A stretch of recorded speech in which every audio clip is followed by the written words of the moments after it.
The morning sun caught the facets of the diamond earrings as they lay nestled in their velvet case, unaware that in just hours, they would become the center of a media storm that would reshape how the world saw the Princess of Wales. What started as a simple charity engagement would evolve into something far more significant, revealing depths of character that even her closest advisors hadn't anticipated. The rain drummed steadily against the tall windows of Adelaide Cottage as Catherine Wales sat at her mahogany desk, reviewing the morning's correspondence. Steam rose from her cup of Earl Grey tea, creating small wisps that danced in the grey October light filtering through the curtains. She had always found peace in these quiet moments before the day's official duties began, when she could simply be Catherine rather than the Princess of Wales. Her private secretary, James Morrison, knocked gently before entering with his usual measured stride. At 42, James had served the royal household for nearly 15 years, his discretion and attention to detail making him invaluable during Catherine's transition into royal life. His expression this morning carried a hint of urgency that immediately caught her attention. "Your Royal Highness," he began, placing a cream-colored envelope on her desk with the distinctive letterhead of the Whitmore Foundation. "This arrived by special courier this morning. Lady Whitmore requests your immediate attention." Catherine set down her teacup and carefully opened the envelope. The handwriting was elegant but hurried, as if written in haste. Lady Margaret Whitmore, a philanthropist she had worked with on several occasions, was reaching out about an emergency situation at the Riverside Children's Hospital in South London. The letter explained that the hospital's cancer ward was facing an unprecedented crisis. Their primary funding had been suddenly withdrawn when their largest donor, a prominent businessman, had been arrested on fraud charges. The scandal had scared away other potential supporters, leaving the ward with barely enough resources to continue operating for another month. The children currently receiving treatment would need to be transferred to other facilities, disrupting their care and separating them from the specialized team that had become their second family. Lady Whitmore's words were carefully chosen but emotionally charged. She wrote about 8-year-old Lily Thompson, who was halfway through an experimental treatment that was showing promising results. About 12-year-old Marcus Chen, whose parents had moved from Scotland to be near the hospital during his bone marrow transplant recovery. About 15-year-old Amelia Rodriguez, who had been mentoring younger patients while receiving her own treatment, bringing light to the ward during the darkest moments. The letter concluded with a desperate plea. Lady Whitmore had organized an emergency fundraising gala for that very evening, hoping to raise enough money to keep the ward operational while they searched for long-term solutions. Several high-profile guests had already committed, including business leaders, celebrities, and politicians. However, she felt that royal patronage could make the difference between success and failure. Would Catherine consider attending, even though it meant adjusting her schedule at the last minute? Catherine read the letter twice, her heart heavy with the weight of the situation. She had visited Riverside Children's Hospital the previous year and remembered the remarkable staff and brave young patients who had left such an impression on her. The thought of those children losing their sanctuary, their hope, was unbearable. She looked up at James, who was waiting patiently for her response. "What does my schedule look like for this evening?" James consulted his tablet, scrolling through the carefully planned itinerary. "You have a private dinner with the Middleton family at 7:30, and tomorrow morning you're scheduled for the opening of the new sustainable housing project in Cambridge." "Cancel the dinner," Catherine said without hesitation. "Send my apologies to my parents and explain the situation. They'll understand." "What about evening attire?" "This will require something appropriate for a formal fundraising gala." James made notes on his tablet, his fingers moving quickly across the screen. "I'll coordinate with your dresser immediately." "Given the short notice and the significance of the event, might I suggest the midnight blue Alexander McQueen gown? It's elegant without being ostentatious, and the color would photograph beautifully under the gala lighting." Catherine nodded, already mentally preparing for the evening ahead. "What about jewelry?" "This needs to strike the right balance between showing respect for the formality of the event and demonstrating that we take the cause seriously. I believe we should consider the Spencer family diamond earrings," James suggested carefully. These earrings held special significance, having belonged to William's mother, Princess Diana. They were exquisite pieces, featuring 2 tiers of brilliant cut diamonds that caught light magnificently, but they also carried deep emotional resonance. The suggestion gave Catherine pause. She had worn Diana's jewelry on several important occasions, always feeling the weight of history and the responsibility that came with honoring William's mother's memory. These particular earrings had been among Diana's favorites, worn during many of her most memorable charitable appearances. Catherine understood the symbolism James was suggesting. By wearing them to this children's charity event, she would be connecting her work to Diana's legacy of compassion and dedication to helping vulnerable young people. Yes, she agreed softly. The Spencer earrings would be perfect. Diana would have wanted to help these children. As James left to make the necessary arrangements, Catherine returned to Lady Whitmore's letter. She pulled out her personal stationery and began composing a response, her handwriting flowing smoothly across the paper. She confirmed her attendance and requested specific details about the children who would be affected by the ward's potential closure. Catherine had learned early in her royal role that personal connections were what transformed charitable work from obligation into genuine impact. She wanted to understand each child's story, their struggles, and their dreams. This wasn't just about writing a check or making an appearance, it was about using her platform to shine a light on an urgent need and inspire others to act. Her phone buzzed with a text message from William, who was in Scotland for a series of engagements with local environmental groups. Heard about tonight from James. Proud of you for stepping up. Give those kids my love. Wish I could be there. Catherine smiled, typing back quickly. Thinking of your mom tonight. These earrings will help tell the story she would have wanted to tell. The response came immediately. She would be honored. You're going to be brilliant. The rest of the morning passed in a whirlwind of preparation. Catherine's dresser, Maria Santos, arrived with the midnight blue gown, which had been perfectly maintained and needed only minor adjustments. The dress was a masterpiece of understated elegance, fitted through the bodice with delicate beadwork that would complement the diamonds, flowing into a graceful A-line silhouette that would photograph beautifully and allow for easy movement throughout the evening. While Maria worked on the final fitting, Catherine spent time researching the Riverside Children's Hospital more thoroughly. She read medical journals about the innovative treatments being pioneered there, studied the biographies of key staff members, and reviewed recent patient success stories. This preparation was second nature to her now. She had learned that authentic engagement required genuine knowledge and understanding. Dr. Sarah Richardson, the head of the cancer ward, had been featured in a recent medical journal for her groundbreaking work with pediatric patients.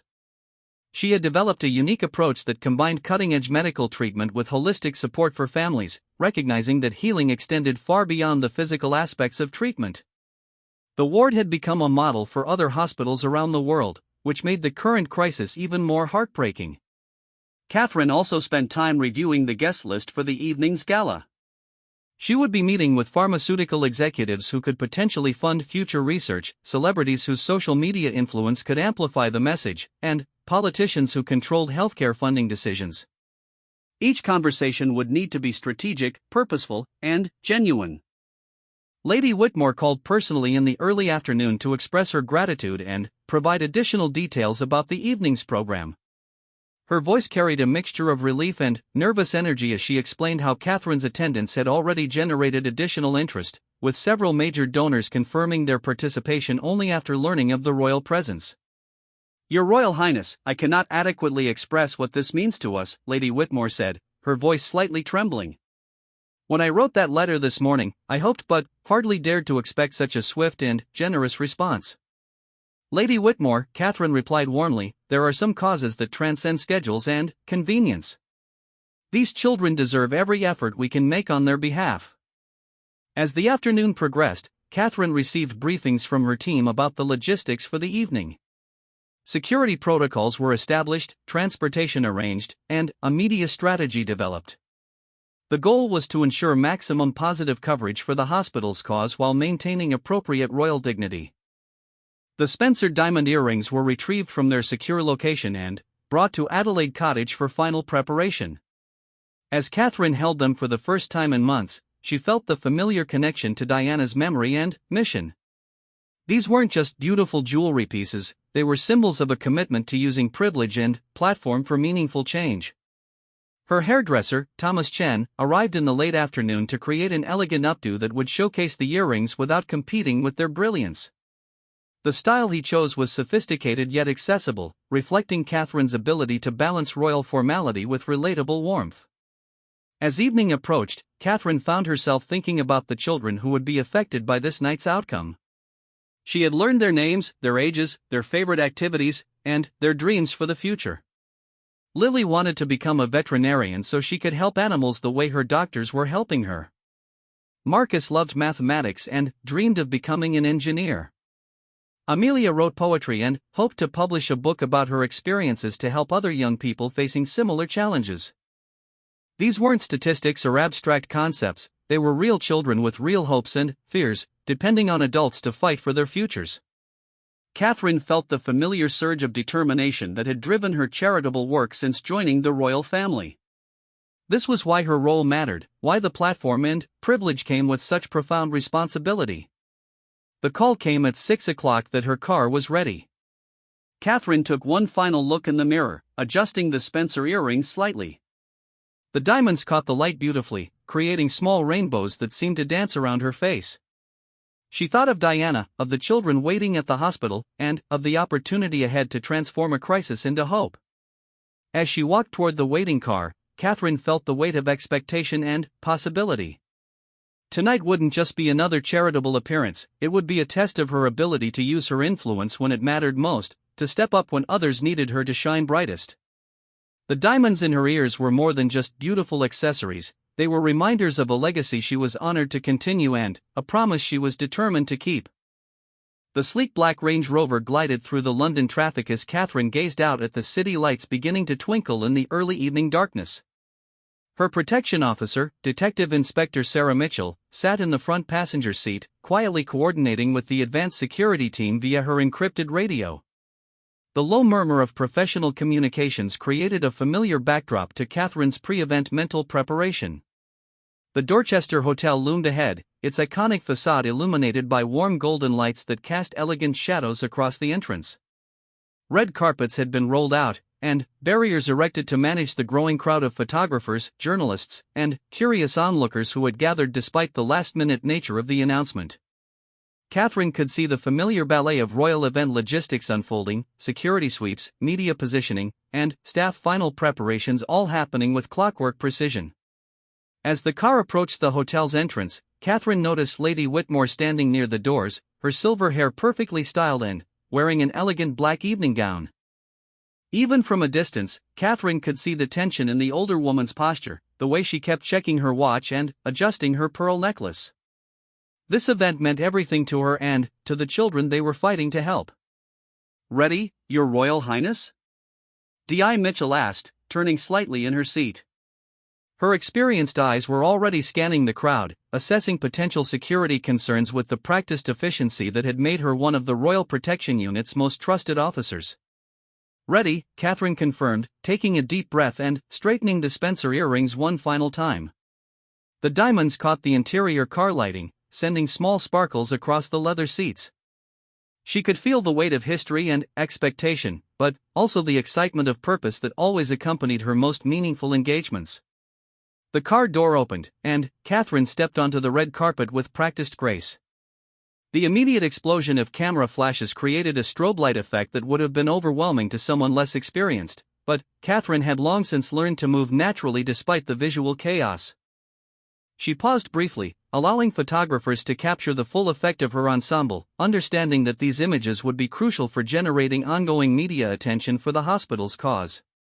Lady Whitmore approached immediately, her face lighting up with genuine relief and gratitude. "Your Royal Highness, welcome to the Dorchester. I cannot begin to express how grateful we are for your presence this evening." "Lady Whitmore," Catherine replied warmly, taking the older woman's hands in hers. "Thank you for organizing such an important event on such short notice. I understand we have a remarkable group of supporters here tonight." As they walked together toward the hotel entrance, Lady Whitmore provided a final briefing on the evening's schedule. The reception would begin immediately, allowing Catherine to meet with key donors and supporters in a more intimate setting. Dinner would be served at 8 o'clock, followed by presentations from hospital staff and, if she was comfortable with it, brief remarks from Catherine herself about the importance of the cause. The hotel's entrance hall had been transformed for the evening, with dramatic floral arrangements in white and silver creating an atmosphere of elegant purpose. Round tables had been set up throughout the adjoining ballroom, each decorated with centerpieces featuring photographs of the children who would be affected by the ward's potential closure. Catherine paused at the display, studying the faces of the young patients whose futures hung in the balance. 8-year-old Lily Thompson smiled from one photograph, wearing a bright yellow headscarf and holding a stuffed elephant. 12-year-old Marcus Chen was shown working on a complex mathematics problem, his concentration intense despite the medical equipment visible in the background. 15-year-old Amelia Rodriguez had been photographed reading to younger patients, her gentle smile radiating the kind of wisdom that comes too early to children facing serious illness. "These children are the reason we're here," Lady Whitmore said softly, standing beside Catherine as they both studied the display. "Each one represents not just a medical case, but a family, a community, a future that depends on our ability to keep this ward operational." The reception area buzzed with carefully controlled energy as guests arrived and began mingling. Catherine recognized several faces from previous charitable events: pharmaceutical executives whose companies funded medical research, celebrities known for their humanitarian work, politicians who controlled healthcare funding decisions. Each person present had been carefully selected for their ability to contribute meaningfully to the hospital's cause. Dr. Sarah Richardson, the head of the cancer ward, approached with nervous excitement evident in her manner. At 38, she had dedicated her entire career to pediatric oncology, turning down lucrative private practice opportunities to focus on serving the most vulnerable young patients. Her reputation for innovative treatment approaches had made Riverside Children's Hospital a destination for families from across Europe seeking hope for their children. "Your Royal Highness," Dr. Richardson began, extending her hand. "I'm Dr. Sarah Richardson. I cannot tell you how much your presence here tonight means to our team and our families." Catherine shook her hand warmly, immediately sensing the dedication and passion that had made Dr. Richardson such a respected figure in pediatric medicine. "Dr. Richardson, I've been reading about your work with innovative treatment protocols. The results you've achieved are remarkable." Dr. Richardson's face brightened with surprise and pleasure at Catherine's knowledge of her professional work. "Thank you, Your Royal Highness. Our success comes from treating the whole family, not just the medical condition. These children need hope as much as they need medication." Their conversation was interrupted by the arrival of James McAllister, CEO of Pemberton Pharmaceuticals, one of Europe's largest medical research companies. At 55, McAllister had built his career on identifying promising medical innovations and bringing them to market. His presence at tonight's event represented potentially millions in research funding if Catherine could help make the right connections. "Mr. McAllister," Catherine said, having been briefed on his background and interests, "I understand your company has been pioneering work in pediatric cancer treatments." Dr. Richardson was just explaining how individual patient care enhances the effectiveness of medical interventions. The introduction created exactly the kind of strategic networking opportunity that made royal events so valuable for charitable causes. As Catherine facilitated conversation between Dr. Richardson and McAllister, she could see genuine interest developing in the pharmaceutical executive's expressions. He began asking detailed questions about the ward's research protocols and patient outcomes, exactly the kind of professional curiosity that could lead to significant funding partnerships. Across the room, Catherine noticed Marcus Chen's parents, who had been invited to speak about their family's experience with the hospital. David and Lin Chen stood slightly apart from the main crowd, their formal attire unable to completely mask the exhaustion and worry that had become constant companions during their son's treatment.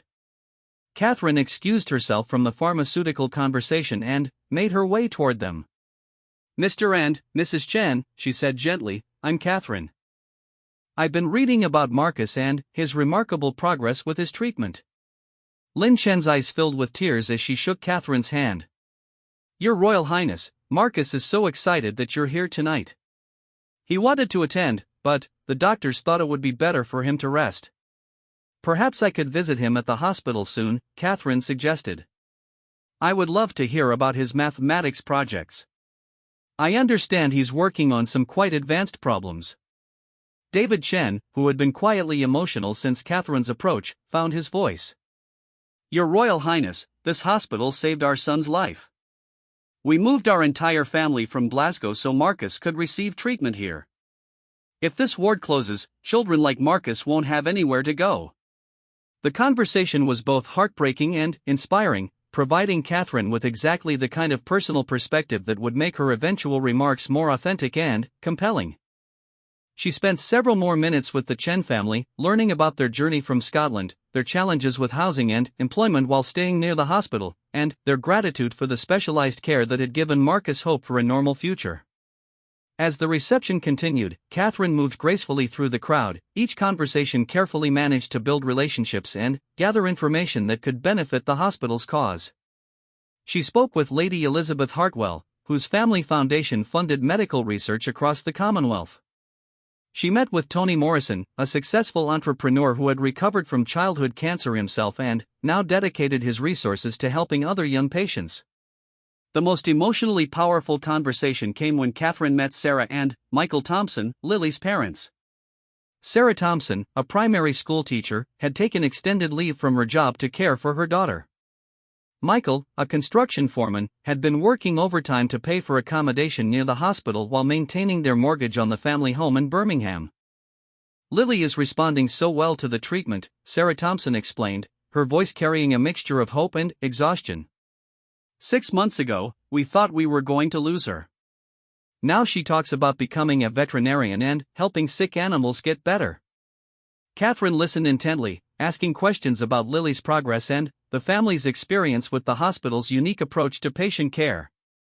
She learned how the medical team had helped Lily maintain her connection to school through video lessons, how child psychologists had helped her process her fear and anxiety, and how the ward's pet therapy program had inspired her dreams of working with animals. The thing that makes this hospital different, Michael Thompson added, is that they treat Lily as a whole person, not just a medical condition. They remember that she loves horses, that she's afraid of thunderstorms, that she always wants to help other children even when she's not feeling well herself. These personal stories reinforced Catherine's understanding of why tonight's fundraising effort was so critical. This wasn't just about maintaining medical services, it was about preserving a unique environment where children could maintain hope, dignity, and dreams while fighting for their lives. As guests began moving toward the dining room, Catherine took a moment to check her phone. Messages from William, her parents, and her brother James all expressed support for tonight's mission. A text from her private secretary confirmed that initial media coverage was overwhelmingly positive, with particular focus on her decision to wear Diana's earrings for such a meaningful cause. The dining room had been arranged to facilitate both intimate conversation and collective purpose. Catherine was seated at the head table with Lady Whitmore, Dr. Richardson, and several major potential donors. The strategic placement allowed her to continue building relationships with key supporters while remaining visible to all guests throughout the evening. The dinner conversation flowed naturally between discussions of medical innovation, family experiences, and fundraising strategies. Catherine found herself genuinely engaged with the technical aspects of the hospital's work, asking informed questions about treatment protocols and research methodologies. Her preparation earlier in the day allowed her to participate meaningfully in professional discussions rather than simply offering polite interest. During the main course, Dr. Richardson shared more details about the innovative treatments that made Riverside Children's Hospital unique. The ward had developed a comprehensive support system that addressed not just medical needs, but educational, psychological, and social requirements as well. Children received tutoring to maintain their academic progress, counseling to help them process their experiences, and opportunities to mentor other patients, creating a community of mutual support. What we've discovered, Dr. Richardson explained, is that children heal faster and cope better when they maintain connections to normal childhood experiences. Our approach recognizes that fighting cancer shouldn't mean giving up on dreams, friendships, or plans for the future. Catherine nodded thoughtfully. That philosophy aligns perfectly with what I've observed in other successful children's programs. When young people feel empowered rather than victimized by their circumstances, they often exceed everyone's expectations for recovery. The conversation caught the attention of other guests at nearby tables, creating opportunities for Catherine to expand the discussion to include more potential supporters. She spoke about the importance of innovative approaches to children's healthcare, the value of treating families as partners in treatment, and the role that community support played in successful outcomes. As dessert was served, Lady Whitmore stood to begin the evening's formal program.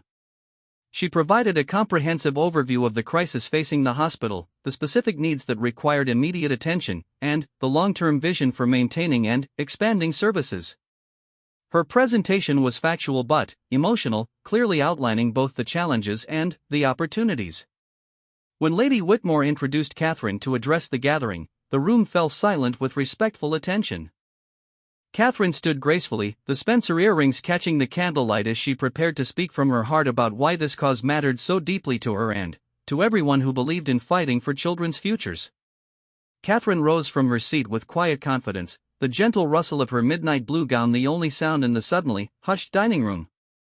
200 pairs of eyes focused on her as she moved to the podium, the Spencer diamond earrings catching the warm candlelight and creating small, dancing reflections on the walls around her.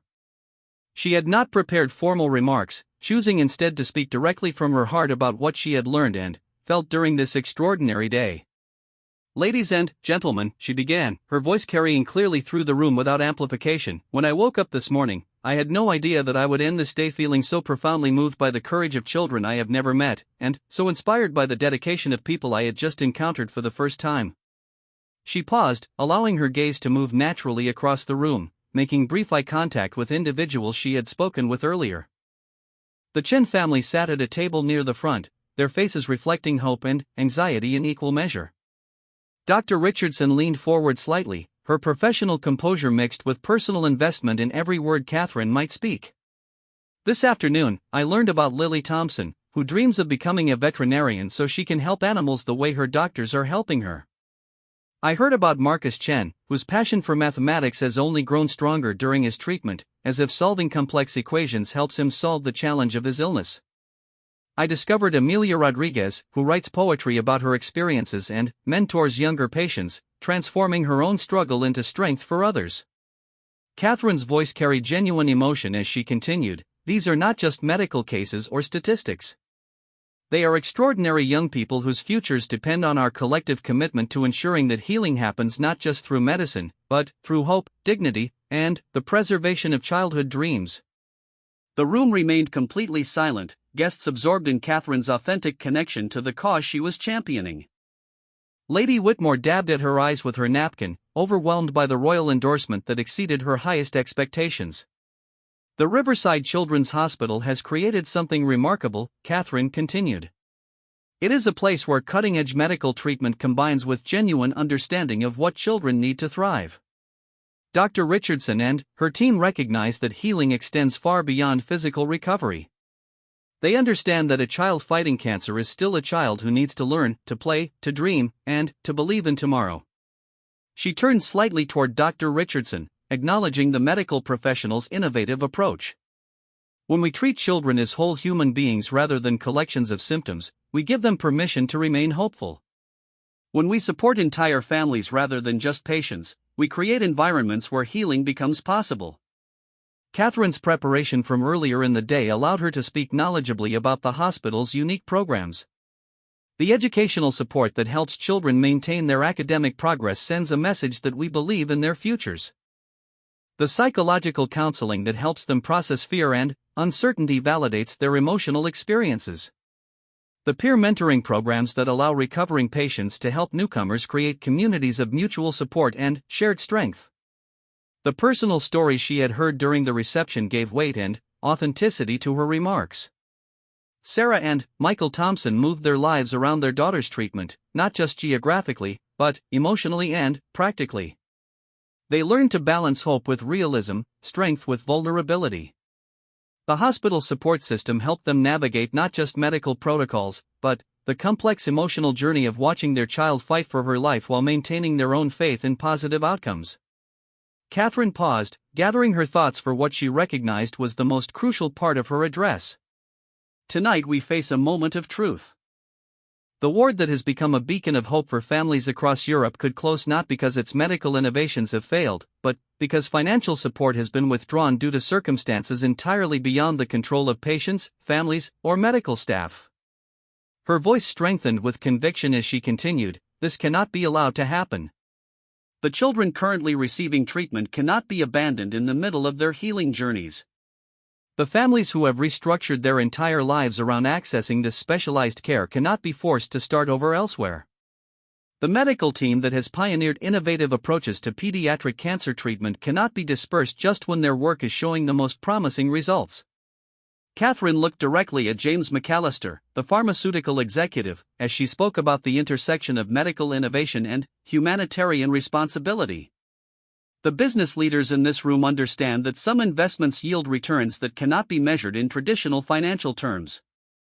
Supporting the Riverside Children's Hospital ward represents an investment in medical research, in family stability, in community health, and in the fundamental principle that society's most vulnerable members deserve our highest level of care. She addressed the celebrities and public figures present, acknowledging their unique ability to amplify important messages. Those of you with public platforms have the power to ensure that this story reaches far beyond tonight's gathering. Social media influence, press relationships, and fan engagement can be transformed into tools for social good when applied to causes that truly matter. The political figures in attendance received Catherine's attention as she discussed systemic healthcare challenges. Government funding decisions shape the landscape of medical care available to families in crisis. Tonight's emergency demonstrates why healthcare policy must consider not just broad population needs, but the specialized requirements of vulnerable groups like children facing life-threatening illnesses.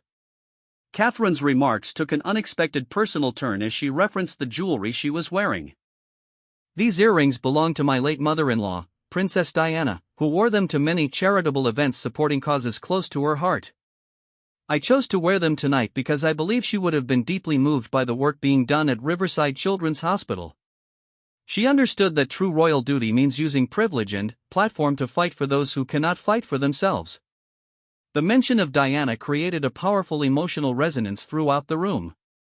Many guests remembered the Princess of Wales's groundbreaking work with children facing serious illnesses, her ability to connect personally with young patients, and her commitment to using her royal status to highlight important causes. "Diana taught us that authenticity matters more than protocol when working with children," Catherine continued. "She showed us that genuine care creates healing environments where medical interventions can be most effective." The approach pioneered at Riverside Children's Hospital reflects the same philosophy, that treating the whole child, supporting the entire family, and maintaining hope alongside medical treatment produces better outcomes for everyone involved. Catherine began building toward her conclusion by directly addressing the fundraising goals for the evening. "Lady Whitmore has set an ambitious target for tonight's donations, but I believe the people in this room are capable of exceeding even those high expectations. The question is not whether we can afford to support this ward, the question is whether we can afford to allow it to close." She outlined specific ways different types of supporters could contribute. Pharmaceutical companies can provide research funding and medication access. Business leaders can offer operational support and strategic guidance. Public figures can generate media attention and public awareness. Politicians can advocate for policy changes that protect specialized medical services. The practical aspects of her appeal were balanced with emotional urgency. "Every day we delay action is another day that families live with uncertainty about their children's care. Every week this crisis continues is another week that medical staff must divide their attention between treating patients and worrying about job security.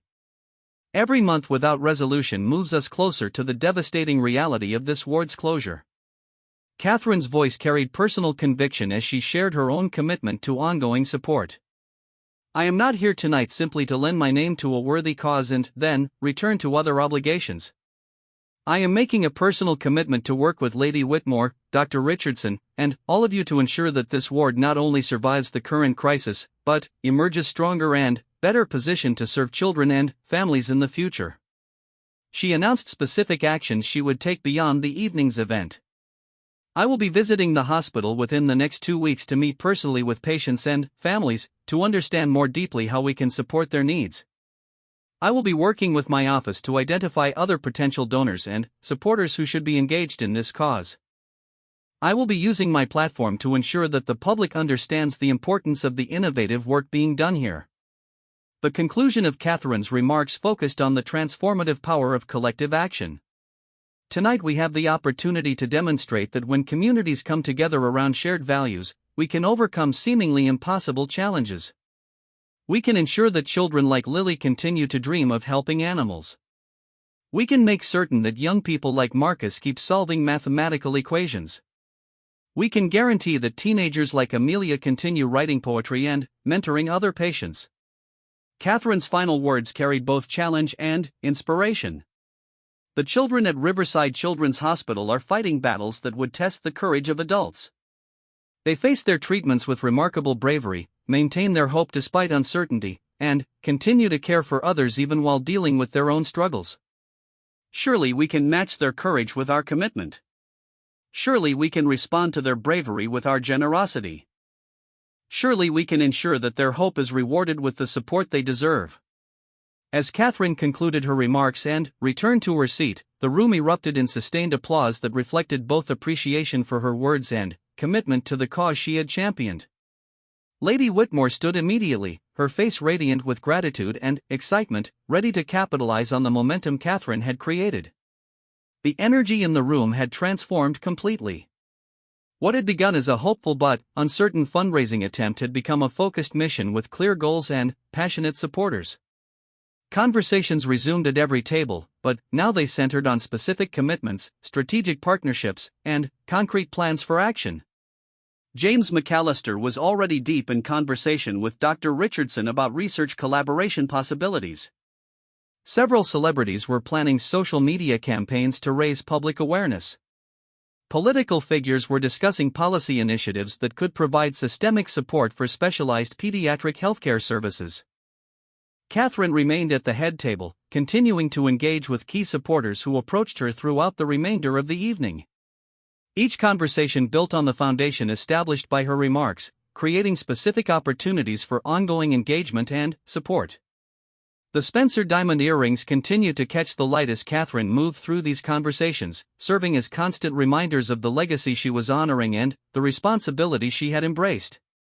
Diana's commitment to children's causes lived on through her daughter-in-law's dedication to ensuring that vulnerable young people received the care, support, and hope they deserved. As the evening progressed, it became clear that Catherine's decision to attend on such short notice, and her heartfelt address to the gathering, had transformed a crisis into an opportunity, a plea for help into a rallying cry for action, and a desperate situation into a foundation for long-term positive change. As the formal dinner portion of the evening concluded, Catherine found herself surrounded by animated conversations and earnest commitments from supporters who had been deeply moved by her address. The transformation in the room's energy was palpable. What had begun as a hopeful but uncertain fundraising effort had evolved into a focused mission with passionate advocates and concrete plans for action. James McAllister approached Catherine directly, his earlier reserved professional demeanor replaced by genuine enthusiasm. Your Royal Highness, Dr. Richardson and I have been discussing potential research collaborations that could provide sustainable funding for the ward's innovative treatment protocols. Pemberton Pharmaceuticals would be honored to partner with the hospital on a comprehensive 5-year research initiative. The pharmaceutical executive's commitment represented exactly the kind of long-term support that would ensure the ward's survival beyond the immediate crisis. Catherine listened carefully as he outlined preliminary plans for funding not just current operations, but expansion of research capabilities and development of new treatment methodologies. Mr. McAllister, that sounds like precisely the kind of partnership that could transform this crisis into an opportunity for growth, Catherine responded. Dr. Richardson, how quickly could you develop a formal proposal for this collaboration? Dr. Richardson's eyes bright with excitement and relief. We have extensive documentation of our current research protocols and preliminary data on treatment outcomes. I could have a comprehensive proposal ready within 2 weeks, assuming Mr. McAllister's team can provide guidelines for the type of information Pemberton would need for evaluation. The conversation was interrupted by Lady Whitmore's approach, her face glowing with barely contained excitement. Your Royal Highness, I've just received word that our preliminary fundraising totals for this evening have already exceeded our most optimistic projections. The combination of direct donations, corporate commitments, and partnership agreements has reached nearly £2 million. Catherine felt a surge of satisfaction and relief wash over her. The goal had been to raise enough money to keep the ward operational for 6 months while seeking long-term solutions. The evening's success meant that immediate crisis had been averted, giving everyone involved time to develop sustainable support systems. Lady Whitmore, that is extraordinary news, Catherine replied. But, I hope we can view tonight as the beginning of ongoing support rather than a single emergency response. As if summoned by their conversation, Catherine's private secretary James Morrison appeared at her elbow with his characteristic discretion. His expression carried a hint of urgency that immediately caught Catherine's attention. Your Royal Highness, forgive the interruption, but I've just received a call that I believe you'll want to take privately. It's regarding additional developments that could impact tonight's cause. Catherine excused herself from the group and followed James to a quiet corner of the reception area where they could speak without being overheard. James handed her his secure phone, explaining that the call was from Sir David Mitchell, the private secretary to King Charles, who rarely contacted royal family members directly unless the matter was of significant importance. Sir David, Catherine answered, I hope everything is well. Your Royal Highness, I'm calling with news that will be announced publicly tomorrow morning, but His Majesty wanted you to be informed immediately given your involvement in tonight's charitable event. Sir David's voice carried the measured tone he used for delivering significant information. The King has decided to include the Riverside Children's Hospital among the charitable organizations that will receive special royal patronage as part of his upcoming initiatives to support innovative healthcare programs. Catherine felt her heart skip with excitement. Royal patronage would provide the hospital with prestige, ongoing support, and access to a network of donors and supporters far beyond what could be achieved through individual fundraising events. It would ensure long-term stability and create opportunities for expansion and development. Sir David, that is incredible news. May I share this with the supporters here tonight? His Majesty specifically hopes you will make the announcement this evening, as your presence there demonstrates the kind of authentic royal engagement that made this decision appropriate.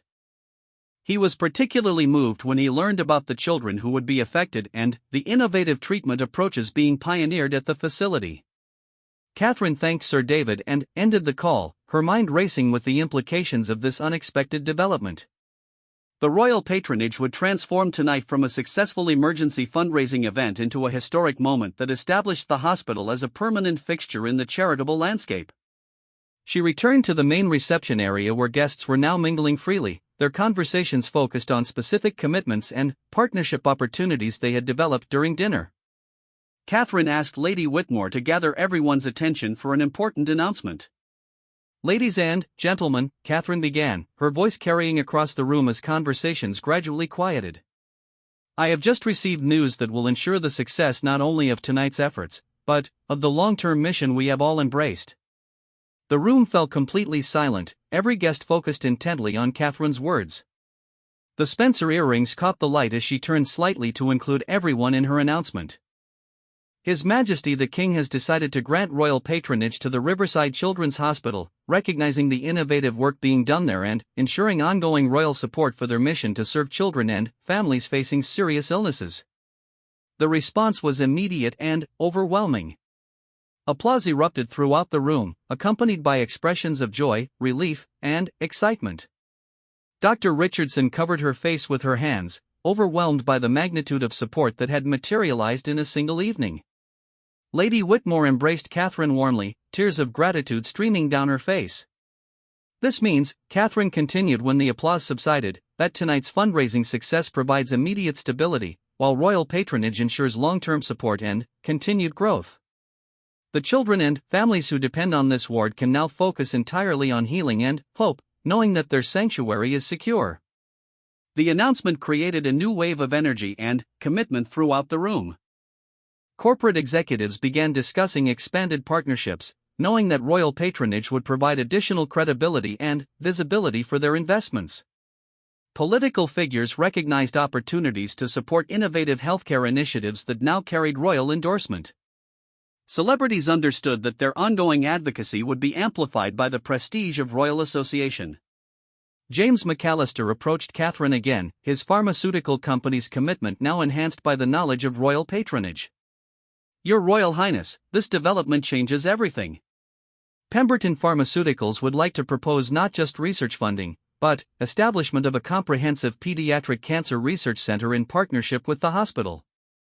Royal patronage makes this the kind of high-profile initiative that could attract international attention and collaboration." Catherine listened as McAllister outlined an expanded vision that would transform Riverside Children's Hospital into a world-renowned center for pediatric cancer treatment and research. The combination of innovative medical approaches, comprehensive family support, and royal patronage created opportunities for partnerships with medical institutions around the globe. Dr. Richardson joined the conversation, her professional excitement evident as she considered the possibilities. "Mr. McAllister, with royal patronage and pharmaceutical partnership, we could develop treatment protocols that would be shared internationally. Children everywhere could benefit from the approaches we pioneer here." The evening had evolved far beyond anyone's initial expectations. What had begun as an emergency response to a funding crisis had transformed into the foundation for a world-class medical facility with royal endorsement and corporate support. Catherine spent the remainder of the evening moving through the crowd, each conversation now focused on expanded possibilities rather than crisis management. She spoke with Sarah and Michael Thompson about how royal patronage would ensure that families like theirs would always have access to the specialized care their children needed. She discussed with Lynn and David Chen the educational opportunities that could be developed for children receiving long-term treatment. The media representatives present recognized that they were documenting a historic evening that would be remembered for transforming a children's charity from crisis to triumph. The photographs of Catherine wearing Diana's earrings while announcing royal patronage would become iconic images representing the continuation of royal dedication to vulnerable children. As the evening wound down, Catherine found herself in conversation with a group of young medical professionals who had been following the hospital's work and hoping for opportunities to join their innovative programs. The royal patronage and pharmaceutical partnerships would create fellowships and research positions that would attract top talent from around the world. "This is what happens when authentic need meets genuine commitment," Catherine reflected to Lady Whitmore as guests began to depart. "The children at this hospital deserved our best efforts, and tonight we were able to provide exactly that." Lady Whitmore's gratitude was evident as she reflected on the evening's extraordinary developments. "Your Royal Highness, when I wrote that letter this morning, I hoped for emergency funding to keep the ward open for a few months. Tonight we've created a foundation for excellence that will serve children for generations."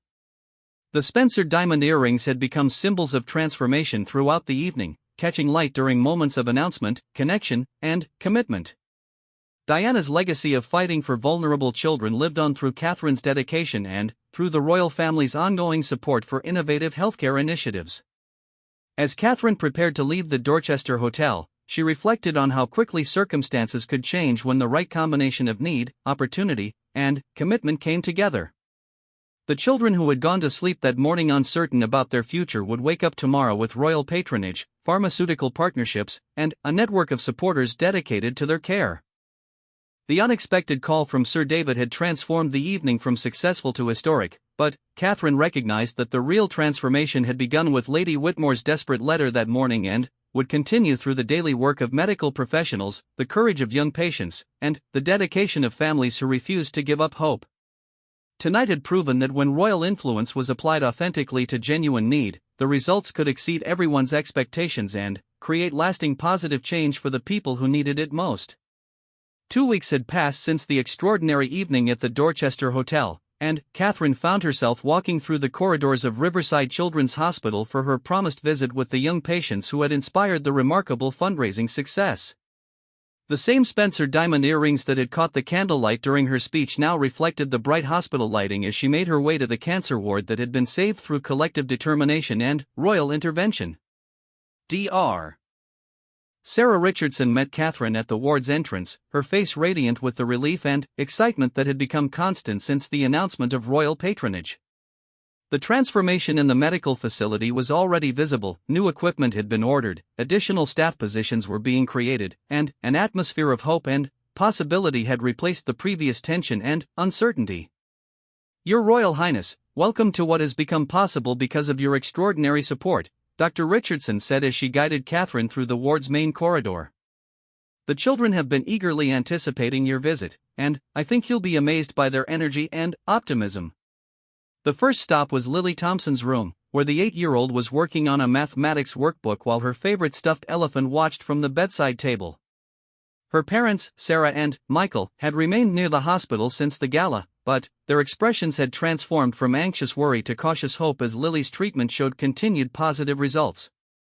"Lily, Dr. Richardson said gently, we have a very special visitor who has been looking forward to meeting you." Catherine entered the room with her characteristic warmth, immediately focusing on Lily rather than the medical equipment that surrounded her. "Hello, Lily.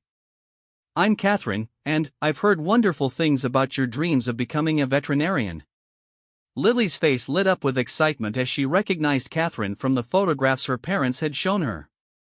"Are you really a princess? Do you have any horses?"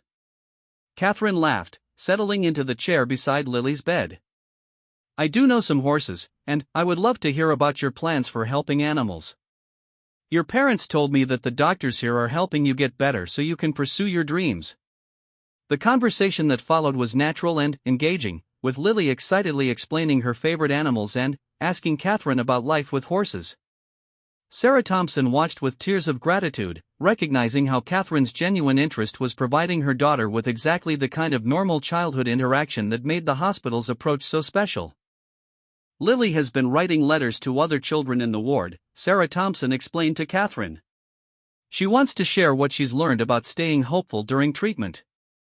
Catherine asked to see some of Lily's letters, and the young girl proudly showed her carefully written notes of encouragement that demonstrated remarkable wisdom and compassion for someone so young. The letters revealed how the hospital's peer mentoring program had given Lily a sense of purpose that enhanced her own healing process. "These letters are beautiful, Lily," Catherine said sincerely. "You're already helping other animals, you're helping the people around you feel better." The visit to Marcus Chen's room provided Catherine with insight into how the hospital's educational support programs were maintaining children's academic progress during treatment.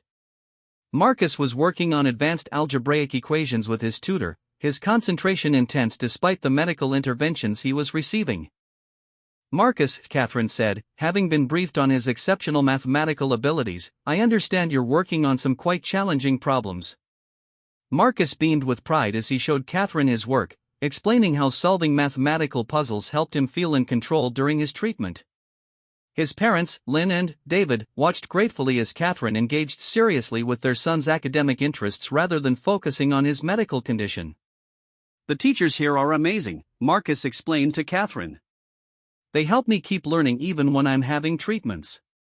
Dr. Richardson says that keeping my brain active helps my body heal faster." Catherine spent considerable time reviewing Marcus's mathematical work, asking informed questions that demonstrated her genuine interest in his academic achievements. The interaction provided Marcus with the kind of intellectual validation that was crucial for maintaining his sense of identity beyond his medical diagnosis. "Marcus, have you considered how mathematics might be used in medical research?" Catherine asked. "The kind of problem-solving skills you're developing could help other children in the future." The suggestion sparked an animated conversation between Marcus and his parents about potential career paths that could combine his love of mathematics with his experience in pediatric healthcare. Catherine watched as the family's discussions moved from surviving treatment to planning for Marcus's future contributions to society. The most emotionally powerful visit was with 15-year-old Amelia Rodriguez, who had been mentoring younger patients while continuing her own treatment. Catherine found Amelia in the ward's common area, reading poetry to a group of younger children who were gathered around her like disciples seeking wisdom from an older sister. "Amelia," Catherine said as the poetry session concluded, "I've heard about your writing and your work with other patients. Would you be willing to share some of your poems with me?" Amelia's notebook was filled with thoughtful reflections on her treatment experience, written with the kind of insight and emotional intelligence that would have been remarkable in someone twice her age. Her poetry captured both the challenges and the growth that had come from facing serious illness during her teenage years. This poem is about how getting sick taught me what really matters, Amelia explained, showing Catherine a piece titled What I Learned When Everything Changed. I used to worry about stupid things like whether people like my clothes or if I was popular enough. Now I think about how I can help other kids feel less scared. Catherine read several of Amelia's poems, genuinely moved by the teenager's ability to transform personal struggle into universal wisdom. The poems revealed how the hospital's psychological support and peer mentoring programs had helped Amelia develop resilience and purpose that would serve her throughout her life. Amelia, have you considered publishing your poetry? Catherine asked. These insights could help many other young people who are facing difficult challenges. The conversation that followed explored possibilities for sharing Amelia's work more broadly, potentially creating a book or blog that could reach teenagers dealing with serious illnesses around the world. Catherine's encouragement provided Amelia with a vision for how her experience could create positive impact far beyond the hospital walls. As Catherine's visit to the ward continued, she witnessed the comprehensive approach that made Riverside Children's Hospital unique. Art therapy sessions helped children express emotions they couldn't articulate in words. Music therapy provided comfort and connection during difficult treatments. Pet therapy brought joy and normalcy to sterile medical environments. The afternoon's most significant conversation took place in Dr. Richardson's office, where Catherine learned about the expanded plans that had become possible through royal patronage and pharmaceutical partnerships.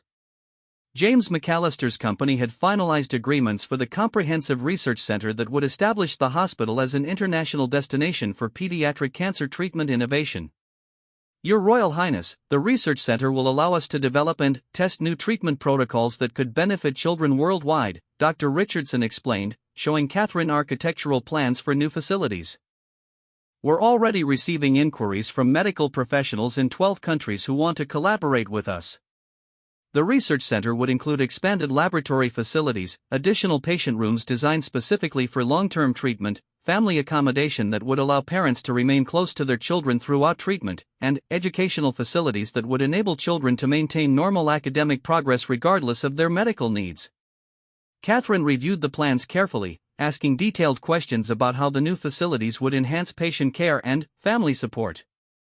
Her involvement in approving design elements ensured that the expansion would maintain the hospital's commitment to treating children as whole human beings rather than just medical cases. The royal patronage has created opportunities we never imagined possible, Dr. Richardson continued. We've received commitments for fellowships that will bring top medical professionals here for training, research grants that will fund innovative treatment development, and partnership agreements with children's hospitals in 6 countries. The international partnerships represented the kind of collaborative approach that could accelerate medical breakthroughs and ensure that successful treatment innovations were shared globally. Children in remote areas would benefit from protocols developed at Riverside, while medical professionals worldwide would contribute insights that enhanced treatment effectiveness. Catherine's visit concluded with a meeting that included the families she had met at the gala, hospital staff, and representatives from Pemberton Pharmaceuticals who had come to finalize research partnership agreements. The gathering provided an opportunity to celebrate the transformation that had occurred since the desperate letter arrived at Adelaide Cottage 2 weeks earlier. Lady Whitmore, who had organized the original emergency gala, presented Catherine with a photo album documenting the evening's success and the subsequent developments that had emerged from that fundraising effort. The photographs captured moments of connection, commitment, and hope that would serve as lasting reminders of what became possible when authentic need met genuine response. Your Royal Highness, Lady Whitmore said as she presented the album, these images represent not just one successful evening, but the foundation for a legacy that will serve children for generations. The families, medical professionals, and supporters you see in these photographs have been transformed by your willingness to respond immediately to our crisis. Catherine reviewed the album carefully, recognizing in the photographs the evolution from emergency response to sustainable solution. Images from the gala showed initial hope and determination. Recent photographs from the hospital revealed the confidence and optimism that had replaced previous uncertainty and fear.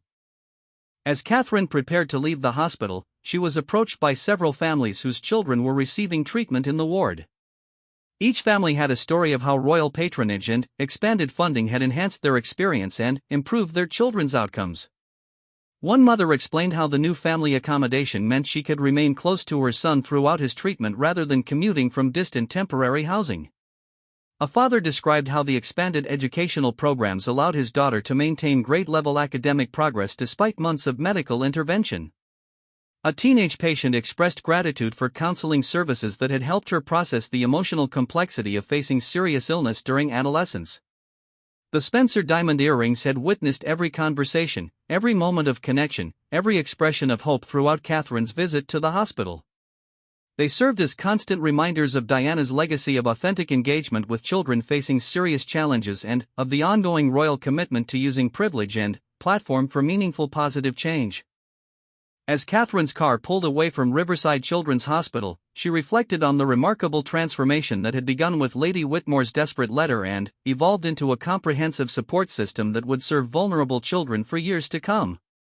The emergency that had disrupted her schedule 2 weeks earlier had become one of the most meaningful engagements of her royal career. The children who had inspired the evening's success would continue their healing journeys with enhanced resources, expanded support, and the knowledge that their community had rallied around them when they needed it most. Lily would pursue her dreams of helping animals with the confidence that her own experience had taught her about resilience and hope. Marcus would apply his mathematical abilities to challenges that could help other children facing similar struggles. Amelia would share her insights with young people around the world who needed to understand that serious challenges could become sources of strength and purpose. The evening at the Dorchester Hotel had proven that when royal influence was applied authentically to genuine need, the results could transform crisis into opportunity, individual struggle into collective mission, and temporary emergency response into permanent positive change for the people who needed it most. Catherine understood that she had been privileged to participate in something far more significant than a successful fundraising event. She had witnessed the power of community response to authentic need, the importance of using platform and privilege for meaningful purposes, and the remarkable resilience of children who faced serious challenges with courage, hope, and determination to help others who followed in their footsteps. The Spencer diamond earrings would return to their secure storage, but the memory of their role in this extraordinary evening would remain as a reminder that Diana's legacy lived on through continued commitment to fighting for vulnerable children and using royal influence to create lasting positive change in the lives of families who needed it most.